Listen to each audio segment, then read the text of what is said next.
শিল্প এবং ব্যবসার এক উর্বর জনপদের নাম বাগেরহাটের ফকিরহাট। আমরা এই মুহূর্তে রয়েছি ফকিরহাটের নওয়াপাড়া পানের বাজার, যে জায়গাটিতে একসময় জমিদার শৈলেন ঘোষ এখানে বসবাস করতেন এবং জমিদার শৈলেন ঘোষের রেখে যাওয়া যে সম্পত্তি সেইখানেই গড়ে উঠেছে পরবর্তীতে নওয়াপাড়া বাজার। এবং এই নওয়াপাড়া বাজারটি কিন্তু এই পানের হাটের কারণেই এই বাজারটি প্রসিদ্ধ। আমাদের ফকিরহাটে যে কয়েকটি বাজার রয়েছে, ফকিরহাটের যে সদর যে বাজার এবং রয়েছে মানসা পানের বাজার আর রয়েছে নওয়াপাড়া এই পানের বাজার, তার মধ্যে সবচাইতে জনবহুল এলাকা হচ্ছে এবং সবচাইতে বেশি পান যে বাজারটিতে ওঠে সেটি হচ্ছে এখন যেখানে দাঁড়িয়ে রয়েছি এই নওয়াপাড়া বাজারে।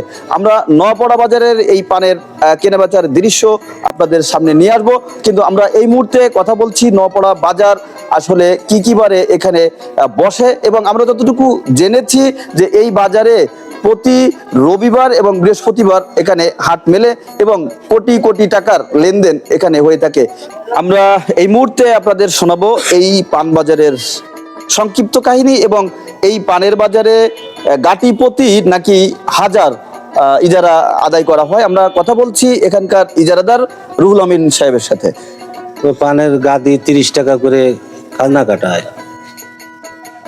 গাটি যদি ছোট বড় হয়, ও ছোট বড় হলে ছোট বড় টাকা 30 টাকা করে নিই আমরা প্রতি গাদি।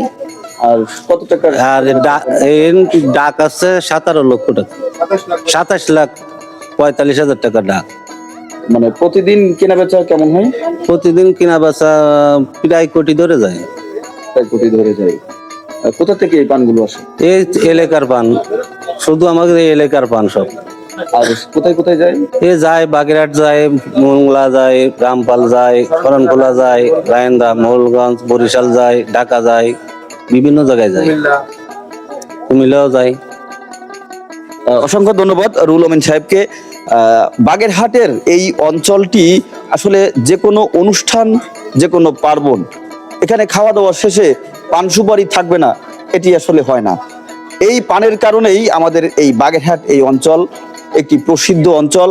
এই সুপারির কারণে এবং নারকেলের কারণে আমাদের এই বাগেরহাটের এই অঞ্চলটি একটি প্রসিদ্ধ অঞ্চল হিসেবে সারা দেশের কাছে পরিচিতি পেয়েছে।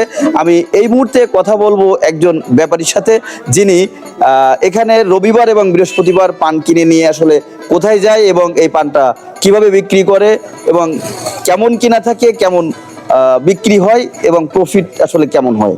এখন তো পানের বাজার একটু মন্দা। জি, আমি পান, আমার বাড়ি বরিশাল জেলায়, আমার নাম মোহাম্মদ শহীদুল ইসলাম। এখান থেকে পান নিয়ে আমি পাইকারিও বেশি এবং হাতে কাটেও বিক্রি করি, খুচরা।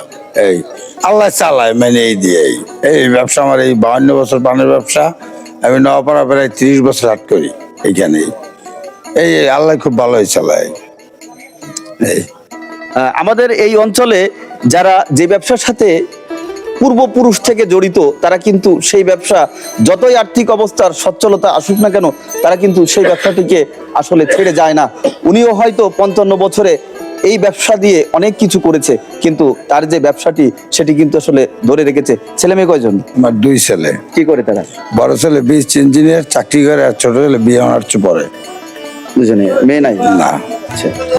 নানা অব্যবস্থাপনা এবং সমস্যায় জর্জরিত বাগেরহাটের ফকিরহাটের এই নওয়াপাড়া পানবাজার।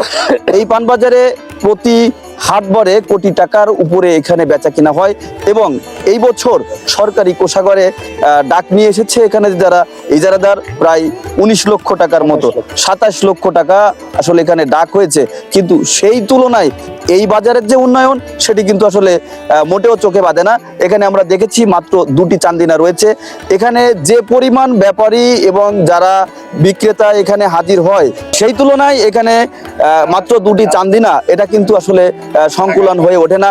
এই বৃষ্টির মৌসুমে যারা ক্রেতা এবং যারা বিক্রেতা উভয় পক্ষকে নানান ঝামেলায় পড়তে হয়। বৃষ্টি আসলে আসলে এখানে দাঁড়ানোর মতন কোনো জায়গা নেই।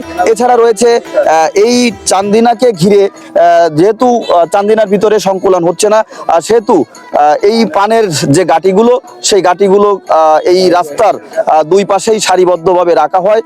এখানে রয়েছে জমিদার শৈলেন ঘোষের একটি পুকুর, যে পুকুরটি আপনারা নীল সরোবর নামেই চিনে থাকেন। সেই নীল সরোবরের অতল গর্ভে তলিয়ে যাচ্ছে এই রাস্তাটি। আমি এই মুহূর্তে কথা বলছি এখানকার একজন ইজারাদার নুর ইসলাম ভাইয়ের সাথে।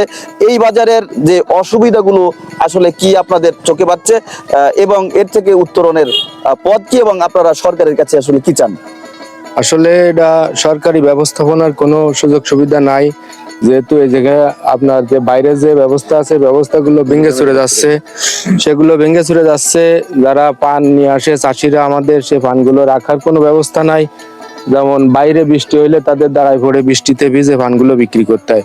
এত টাকা ডাক, তারা যখন আমাদের এই সরকারি টাকা যখন আমরা ডাকছি, তখন তো আমাদের টিএনও অফিসে টাকা জমা দিতে হয়েছে, সম্পূর্ণ টাকায় পরিশোধ করে আসতে হয়েছে, কিন্তু এরা গাদি প্রতি 30 টাকা করে দেয়। এই টাকা আস্তে আস্তে তিল তিল করে আমাদের এই টাকা সংগ্রহ করতে হয়, কিন্তু যখনই তারা পান বিক্রি করবে, যখন তারা বেচবে, তখন তো তারা বলে যে আমরা 30 টাকা করে এক এক গাদিতে আমরা খাজনা দিই, কিন্তু আমরা কেমন বেচবো? তা এটা যদি সরকারের উদ্যোগ বা সরকারি ব্যবস্থাপনা যদি ঠিক মতো না হয়, আসলে তো এই প্রতিষ্ঠানটা টিকে থাকা আসলে কষ্টকর। জমিদার শৈলেন ঘোষের রেখে যাওয়া বকুল গাছের তলায় যে হাটটি বসেছে সেটি আজ নওপাড়া পানের হাট। সন্ধ্যার প্রারম্ভে এই বাজারে বিভিন্ন অঞ্চল থেকে পান আসা শুরু করে এবং ভোর 5টায় এখানে পূর্ণাঙ্গ হাট মিলতে থাকে। এবং এই যে ভোরবেলায় যে লেনদেন হয়ে থাকে কোটি টাকার, এই লেনদেনকে অনেক সময় এখানকার যারা ক্রেতা এবং বিক্রেতা তারা কিন্তু বিভিন্ন সময় ছিনতাইকারীদের কবলে পড়তে হচ্ছে। এটা নিয়েও যেমন অভিযোগ রয়েছে, তেমনি অভিযোগ রয়েছে এই হাটের যারা যে চান্দিনা, সেই চান্দিনার অপ্রাতুল্য, এবং এটিকে সম্প্রসারিত করা হোক এবং এই বাজারের আরো উন্নয়ন হোক, এবং এই বাজারের উন্নয়নের সাথে সাথে এই বাজারের যে সুনাম সেটি বৃদ্ধির জন্য আনুষঙ্গিক যে কাজের প্রয়োজন সেটি করা হোক, এমনটাই প্রত্যাশা এখানকার স্থানীয় যারা সচেতন মহল তাদের। আমি আসলে যে কথাটি, যে মেসেজটি আপনাদের একটু আগে দিয়েছি সেটির সাথে কিন্তু আসলে মিলই রয়েছে, কারণ আমিও জানতাম না যে আসলে তার ফ্যামিলি ব্যাকগ্রাউন্ড কি। কিন্তু আমাদের এই অঞ্চলে যারা পৈতৃক ব্যবসার সাথে জড়িত, হয়তো তার ছেলেরা এই ব্যবসা করবে না, হয়তো এখানে নতুন লোকের আবির্ভাব হবে, সেও বয়োজ্যেষ্ঠ হয়েছে, কিন্তু এই যে ব্যবসা বংশ পরস্পরায় আমাদের এই ফকিরহাটকে পৌঁছে দিচ্ছে কিন্তু বাংলাদেশের একদম প্রত্যন্ত অঞ্চলে এই ফকিরহাটের নাম। কারণ এই অঞ্চলের যে 3টি ফসল প্রসিদ্ধ, তার মধ্যে হচ্ছে পান সুপারি এবং নারকেল। এই প্রসিদ্ধ বেঁচে থাকুক অনন্তকাল, যুগের পর যুগ, এমনটা প্রত্যাশা করে আমি বিদায় নিচ্ছি।